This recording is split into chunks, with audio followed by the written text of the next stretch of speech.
Hello friends, good morning সবাইকে। নতুন আরেকটি ব্লগে স্বাগত। সুস্মিতা লাইফস্টাইলের। আর আজকে হলো বুধবার, আর দেখো নতুন মিনি ব্লগ নিয়ে চলে এসেছি। আজকে তো বেশ ওয়েদারটা সুন্দর, অনেক দিন পর স্বস্তির বৃষ্টি, বেশ ভালো লাগছে। ওয়েদারটা ঠান্ডা ঠান্ডা পড়েছে, ভালো লাগছে। তাই আজকে ভাবলাম কিছু স্পেশাল বানানো যাক।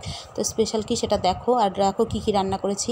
স্যালাড দিয়ে প্রথম থেকে শুরু করলাম, স্যালাড করেছি। আর সকালে একটু করেছিলাম, সয়াবিনের একটা টাইপের করেছিলাম, খুব ভালো লাগে এটা খেতে।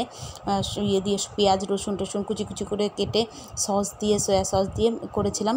তো এটা ভালো লাগে, রুটি দিয়ে অল্প রেখে দিয়েছি। আর শাক করেছি, লাল শাক, আর ডিমের ঝোল করেছি আলু দিয়ে মাখা মাখা করে, এটা রাতের জন্য। আর দাদু নাতির 2 বেলার ডিমের ঝোল আলাদা করে করেছি, যেহেতু এটাতে মশলা কম থাকে, ঝাল আর মশলা, তাই আলাদা করে। আর এটা হলো মুখী কচু, যেটা ওটার তরকারি করেছি। এগুলো দুপুরের, খালি ডিমের ঝোলটা রাতের।